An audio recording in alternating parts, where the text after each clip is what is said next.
May mga lalaki na simpleng maglakad lang sa isang lugar pero ramdam mo na agad na may dating.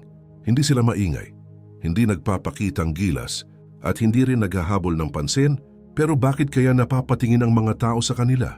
Madalas hindi nila alam na high value na pala sila sa paningin ng iba.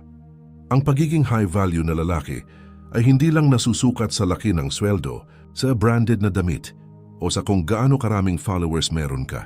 Totoo, nakakadagdag iyon sa overall image mo.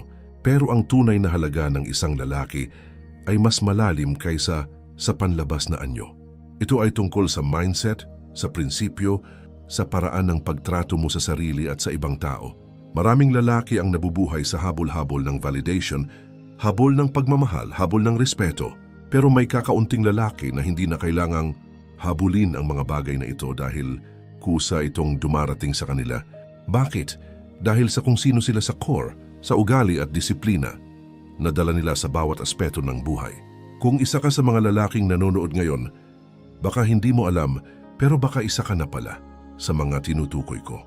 Sa video na to, pag-uusapan natin ang 7 katangian ng isang lalaki na hindi alam na high value na pala siya. At baka sa bawat punto, makita mo ang sarili mo at mapagtanto mong mas mataas ang value mo kaysa sa inaakala mo. Unang katangian, may matatag na paninindigan.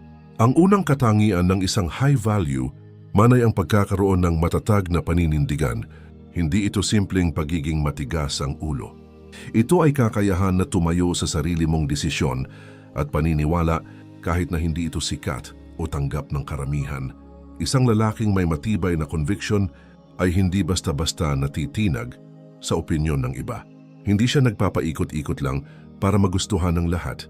Kapag may prinsipyo siyang pinaniniwalaan, pinaninindigan niya ito, pero bukas pa rin siya sa makabuluhang pag-uusap at pagtanggap ng mas mabuting ideya. Ibig sabihin, hindi siya sarado ang isip, pero hindi rin siya basta-basta naapektuhan ng pressure ng paligid. Sa mata ng babae, ang ganitong klaseng lalaki ay nagbibigay ng sense of security kasi alam nilang sa oras ng pagsubok, hindi ito magpapaikot sa emosyon ng sitwasyon. Alam niyang timbangin ang tama at mali at kaya niyang panindigan ang tama kahit mahirap. Sa panahon ngayon na maraming tao ang madaling sumuko o magpalit ng opinyon depende sa uso, ang lalaking may paninindigan ay parang matibay na puno na kahit anong bagyo. Nakatayo pa rin. Isipin mo kung kaya mong panindigan ang mga maliliit na desisyon mo sa buhay, mula sa pagpili ng lifestyle hanggang sa paraan ng pagtrato sa tao, mas lalo kang magiging matatag sa mas malalaking hamon. At kapag nakita ito ng mga tao, hindi lang respeto ang makukuha mo, kundi tiwala na rin. Pangalawang katangian, marunong magkontrol ng emosyon. Isa sa pinakahalatang sign ng isang high value, manay ang kakayahan niyang kontrolin ang emosyon niya. Sa panahon ngayon, maraming lalaki ang agad nadadala ng galit, selos o kahit saya, at minsan ay nauuwi ito sa mga desisyong pagsisisihan nila. Pero ang isang high value na lalaki, hindi niya hinahayaan na siya ay maging alipin ng emosyon. Hindi ibig sabihin nito na hindi siya marunong magpakita ng damdamin. Sa katunayan, marunong siyang makiramay at magpahayag ng nararamdaman. Pero ginagawa niya ito sa tamang oras at sa tamang paraan. Kapag may problema, hindi siya agad nagpapanik o nagwawala. Humihinga siya ng malalim, iniisip muna ang sitwasyon at saka gumagawa ng aksyon na base sa lohika, hindi lang sa bugso ng damdamin. Sa mata ng ibang tao, lalo na ng babae, ang ganitong ugali ay sobrang attractive. Bakit? Kasi nagbibigay ito ng impression na stable ka. Alam nilang hindi ka basta-basta magwawala sa gitna ng argumento o magde-decide ng pabigla-bigla sa mga seryosong bagay. Stability equals safety. At yun ang isa sa mga pinakamalakas na foundation ng respeto at attraction. Halimbawa, isipin mo nasa trabaho ka at may mali sa project na hindi mo naman kasalanan. Yung iba, agad magagalit, magtuturo ng may kasalanan at sisirain ang professional image nila. Pero ikaw, kalmado kang maghahanap ng solusyon, kausap ng maayos ang lahat at tinatapos ang problema nang walang unnecessary drama. Sa ganitong paraan, hindi lang problema ang nalulutas mo, kundi nadadagdagan din ang respeto ng mga tao sa iyo. At tandaan mo, ang marunong magkontrol ng emosyon ay hindi ibig sabihin na wala kang nararamdaman. Ang ibig sabihin lang, ikaw ang may hawak sa emosyon mo hindi sila ang may hawak sa'yo. Kapag master mo ito, mas magiging malinaw ang isip mo, mas magiging matibay ka sa stress, at mas magiging kaaya-aya kang kasama sa lahat ng sitwasyon. Pangatlong katangian, hindi naghahabol ng tao. Isa sa pinakamalaking pagkakaiba ng high value na lalaki sa karamihan ay hindi siya desperado para sa atensyon o presensya ng ibang tao. Hindi ibig sabihin nito na suplado siya o walang pakialam, kundi alam niya ang halaga niya at hindi niya kailangan maghabol para lang mapansin o mahalin. Sa relationships, trabaho, o kahit sa pakikipagkaibigan, hindi siya yung tipong magpapaubos ng energy para lang pilitin ng isang taong hindi interesado o hindi marunong mag-appreciate sa kanya. Naiintindihan niya na ang tunay na koneksyon ay mutual at hindi dapat ipinipilit. Kaya kapag may taong umaalis sa buhay niya, hindi niya ito hinahabol. Hindi dahil walang kwenta yung tao, kundi dahil alam niyang hindi na siya parte ng tamang direksyon para sa kanya. Ganito ang mindset ng isang taong may self-respect. Alam niyang mas mabuti ang mag-invest ng oras at effort sa mga taong nagpapakita rin ng effort pabalik. At dahil dito, mas nagiging selective siya sa mga taong hinahayaan niyang maging malapit sa kanya. Sa mata ng babae, sobrang attractive ng ugaling ito. Bakit? Dahil nagpapakita ito na hindi ka madaling kontrolin ng atensyon o affection, may sense of independence ka.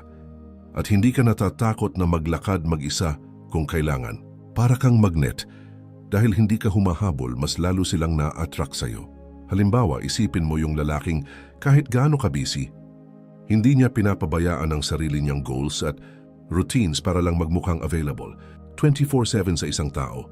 Hindi ito kawalan ng care, kundi pagpapakita na kaya niyang maging buo bilang tao kahit walang constant validation. Sa ganitong paraan, mas nagiging malalim at totoo ang mga relasyon niya, hindi dahil sa pangangailangan, kundi dahil sa mutual na kagustuhan. Ensign Bonapinda kamahalaga, ang lalaking hindi naghahabol ng tao ay mas tahimik, ang isip at mas malinaw ang direksyon sa buhay.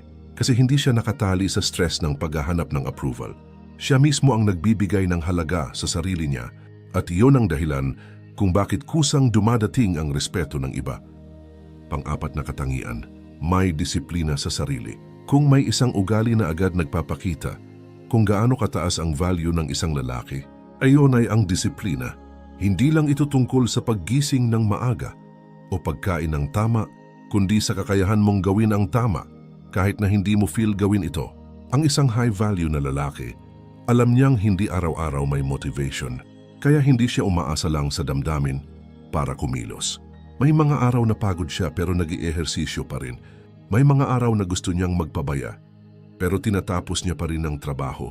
May mga pagkakataon na mas madali ang shortcut pero pinipili pa rin niya ang mas mahirap na landas kung iyon ang tama. Sa mata ng ibang tao, lalo na ng babae, ang disiplina ay hindi lang tanda ng maturity kundi ng reliability. Kasi kapag nakikita nilang consistent ka sa maliit na bagay, mas may tiwala sila na magiging consistent ka rin sa malalaking bagay tulad ng relasyon, pangarap o responsibilidad. Iisipin mo ito, may dalawang lalaki na parehong may goal na gumanda ang katawan. Yung isa gagawin lang kapag feel niya, yung isa naman tuloy-tuloy kahit hindi motivated. Sino ang mas magkakaroon ng resulta? Siyempre, yung may disiplina at sa totoong buhay, ganito rin sa lahat ng aspeto sa career, finances at personal growth. Isa pa, ang disiplina ay nagpapakita rin ng respeto sa sarili.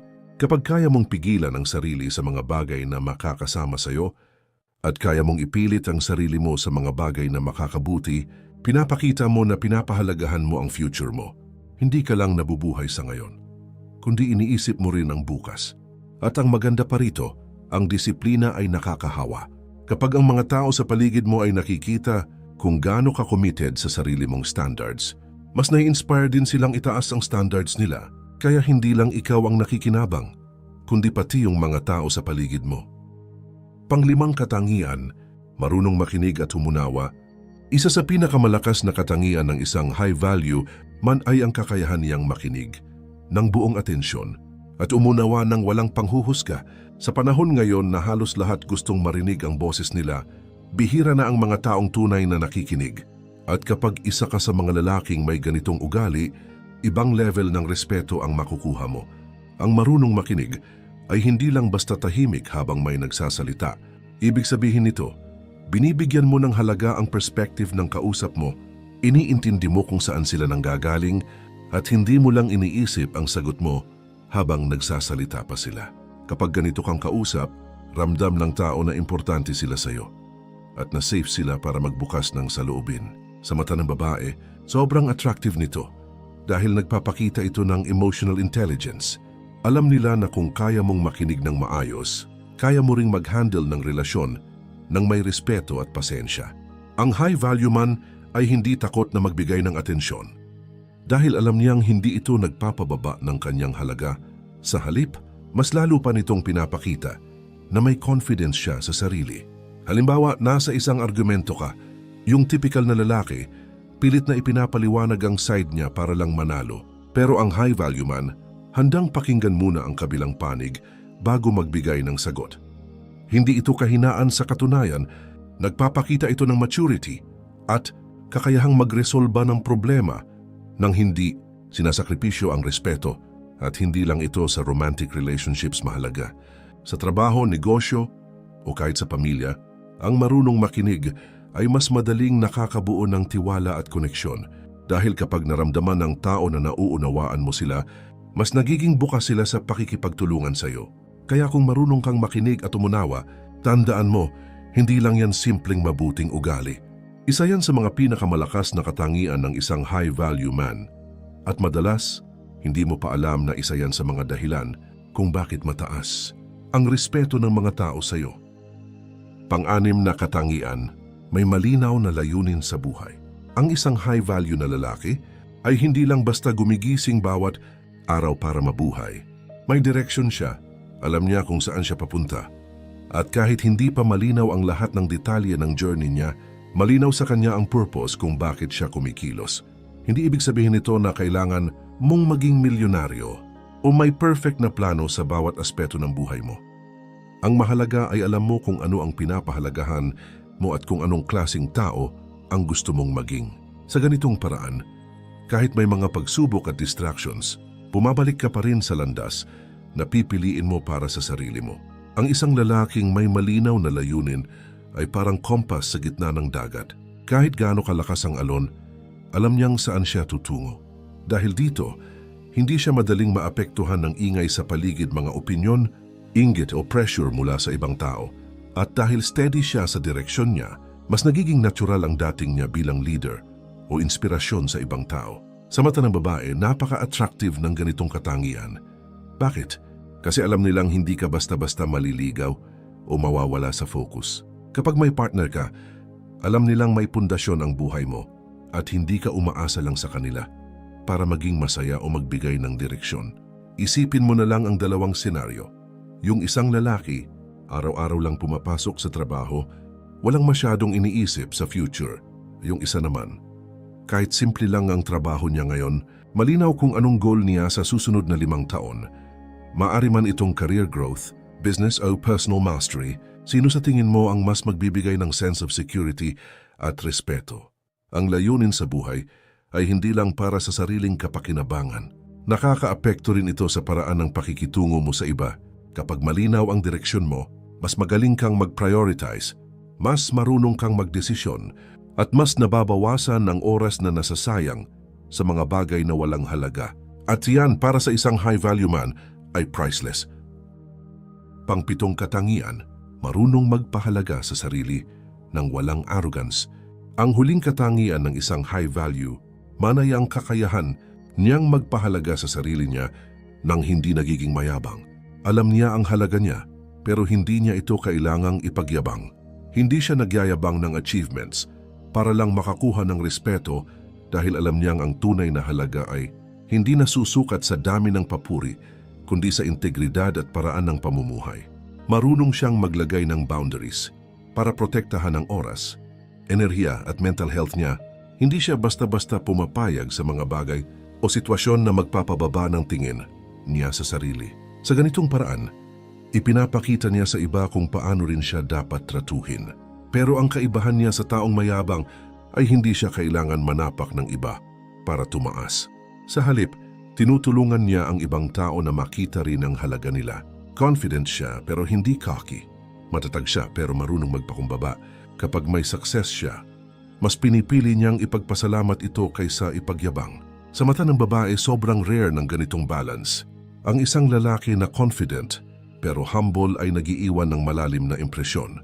Hindi siya insecure, kaya hindi niya kailangan patunayan ang sarili niya sa lahat ng oras. At dahil marunong siyang magpahalaga sa sarili, mas nagiging selective siya sa mga taong pinapalapit niya sa buhay niya. Nakaraniwan ay mga taong magbibigay rin ng positibong epekto sa kanya. Halimbawa, isipin mo yung lalaking hindi takot magsabi ng hindi kapag alam niyang hindi. Aligned ang sitwasyon sa values niya. Hindi ito kawalan ng respeto sa iba, kundi pagpapakita ng respeto sa sarili. Kapag ganito ka, hindi lang ikaw ang nagbe-benefit, kundi lahat ng tao sa paligid mo dahil mas malinaw at mas matatag ang relasyon mo sa kanila. At tandaan mo, ang marunong magpahalaga sa sarili ay hindi nangangahulugang inuuna mo lang palagi ang sarili mo. Ang tunay na high-value man ay marunong balansehin ang self-respect at respeto sa ibang tao at yan ang dahilan kung bakit siya pinapahalagahan ng lahat. Kung habang pinapakinggan mo ang 7 katangiang Elosaw ay napansin mong meron ka na sa ilan o baka lahat pa nga, malaki ang chance na high-value man ka na pala kahit hindi mo namamalayan. At kung sa tingin mo kulang ka pa sa ibang aspeto, tandaan mo, hindi ito tungkol sa pagiging perpekto. Ang pagiging high value ay isang proseso, hindi isang overnight change. Simulan mo sa maliit na bagay. Ayusin mo ang mindset mo. Piliin mo ang tamang mga tao sa paligid mo at panindigan mo ang mga values mo. Darating ang araw, mapapansin mo na hindi mo na kailangang habulin ang respeto at atensyon kasi kusa na itong lalapit sa iyo.